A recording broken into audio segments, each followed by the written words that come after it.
I got so much motherfucking design on right now. Break it down, bring it back, make it clap. I got 3 old thoughts, new block, where that day. Bitches on my line, and you know they come straight. Hold up, what it not, 45, scope it cash like whoa. How you fucking with these hoes up? Assalamualaikum warahmatullahi wabarakatuh. Perkenalkan, nama saya Ainun Jariah, NIM 21090350222 dari kelas manajemen I. Baiklah, pada UTS dari pengambilan keputusan saya akan mengambil materi yaitu forecasting atau analisis forecasting. Jadi, berbicara tentang forecasting atau peramalan, yaitu kita berbicara tentang jangka pendek dan jangka panjang, di mana untuk memutuskan suatu keputusan untuk perusahaan, maka kita perlu yang namanya peramalan. Kita ramalkan apakah keputusan kita ini baik untuk perusahaan. Kita bisa lihat ancaman-ancaman apa yang akan datang kepada perusahaan, kesempatan yang bisa diraih oleh perusahaan, yaitu kita ramalkan semua. Jadi itulah mengapa forecasting atau peramalan sangat penting bagi perusahaan, karena kita bisa meramalkan apa yang bisa terjadi di masa yang akan datang. Forecasting juga bertujuan untuk apakah keputusan yang kita buat bisa efektif dan efisien terhadap perusahaan. Baiklah, kita akan masuk kepada materi forecasting. Saya akan menjelaskan 4 item. Item pertama yaitu bagian A, definisi dari forecasting. Analisis forecasting adalah peramalan penjualan yang akan terjadi pada masa yang akan datang. Jadi kita bisa ramalkan, kita bisa tersipkan, kita bisa tafsirkan penjualan kita masa yang akan datang. Sedikit tambahan, jadi jika berbicara tentang forecasting, otomatis kita juga akan berbicara tentang perusahaan. Yang kedua yaitu sumber data dari analisis forecasting ini. Yang pertama itu ada data primer dan ada data sekunder. Jadi data primer ini kita dapatkan dari misalnya interview, wawancara, atau bisa kita sebar kuesioner sehingga orang-orang bisa mengisi. Jadi dari situlah kita dapat data. Yang kedua yaitu data sekunder. Kalau data sekunder itu sendiri kita ambil dari misalnya laporan tertulis, misalnya laporan keuangan, laporan penjualan atau sebagainya. Di sini pula saya akan menjelaskan tentang proses pengkajian aspek pasar. Yang pertama yaitu memahami environment pasar. Apa maksudnya? Kita memahami lingkungan pasar. Jadi jika kita tahu lingkungan yang ada di pasar itu, kita langsung turun di pasar tersebut, maka kita dengan mudah memasarkan produk kita. Apa yang dibutuhkan di situ, bagaimana lingkungannya. Yang kedua itu identifikasi kesempatan. Kita lihat kesempatan apa yang bisa untuk perusahaan kita, sehingga kita lebih mudah untuk memasarkan produk kita. Yang ketiga yaitu identifikasi hambatan.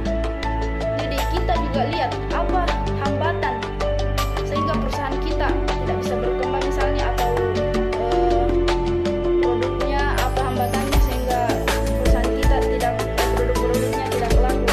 Jadi sehingga kalau kita sudah tahu apa hambatan kita selesaikan masalah tersebut. Yang kedua yaitu program pengkajian. Yang pertama, menentukan lingkup usaha. Jadi kita tentukan usaha yang kita buat lingkupnya di mana saja. Apakah hanya di daerah tersebut atau kita bisa ke daerah lainnya. Yang kedua yaitu merencanakan pangsa pasar. Maksudnya yaitu kita tentukan pemasarannya kita kemana sampai di mana. Yang ketiga yaitu posisi menghadapi persaingan.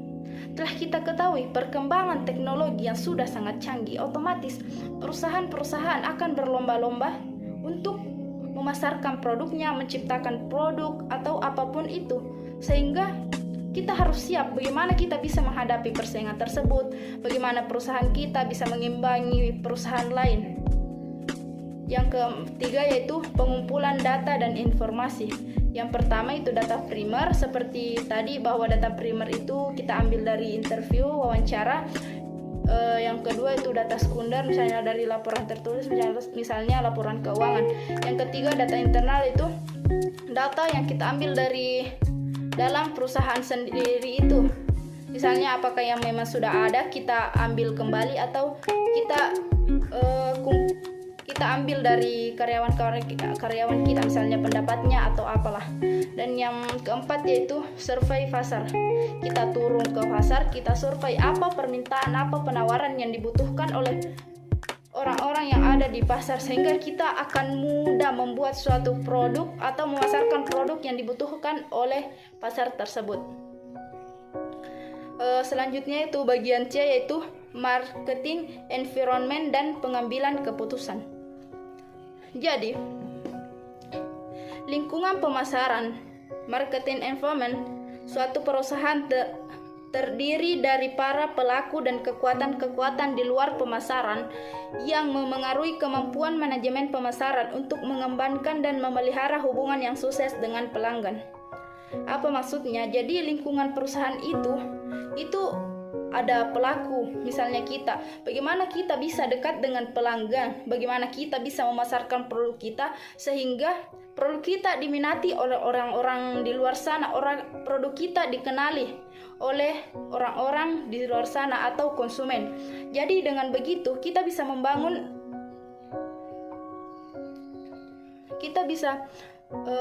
membangun hubungan yang baik dengan pelanggan.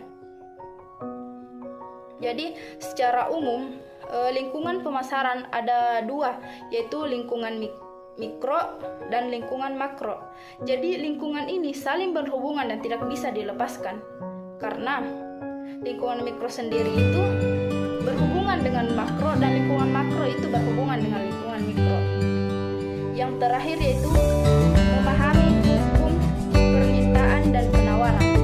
Jadi apa sih itu permintaan? Jadi permintaan itu semakin tingginya permintaan, maka harga akan turun. Maksudnya semakin tingginya kualitas atau banyaknya suatu produk, maka harganya akan turun. Sedangkan adapun penawaran itu sendiri bersumber dari produsen. Jadi penawaran ini berapa banyaknya suatu barang yang ditawarkan terhadap pasar. Adapun sesuatu yang dapat mengaruhi permintaan dan penawaran itu, yang pertama perkembangan ekonomi. Kenapa perkembangan ekonomi? Karena dengan berkembangnya suatu ekonomi, otomatis permintaan dan penawaran akan berubah. Yang kedua, banyaknya jumlah penduduk. Nah, dengan banyaknya jumlah penduduk, otomatis permintaan akan suatu barang atau produk akan naik. Yang ketiga yaitu perkembangan teknologi. Yang keempat, banyaknya jumlah konsumen. Yang kelima, perkembangan fasilitas infrastruktur. Yang kelima yaitu posisi produk, dan yang terakhir itu peraturan pemerintah. Jadi itulah tadi beberapa aspek yang memengaruhi penawaran dan permintaan. Jadi sebagai kesimpulannya itu, forecasting ini sangat penting bagi perusahaan. Saya yakin tidak ada perusahaan pasti setiap perusahaan akan melakukan yang namanya forecasting. Apalagi tadi dikatakan bahwa forecasting sangat berpengaruh terhadap pengambilan keputusan. Karena sebelum kita putuskan suatu keputusan, jadi kita perlu adanya peramalan. Karena dengan meramalkan apa yang akan terjadi dengan perusahaan kita yang akan datang, maka itu kita bisa mengurangi ancaman atau misalnya masalah-masalah yang akan datang. Bagaimana kita bisa mengimbangi perusahaan-perusahaan lain di era teknologi saat ini. Kita bisa lihat apa kesempatan yang bagus untuk perusahaan kita, apa produk yang kita buat, apa permintaan dari pasar dan sebagainya.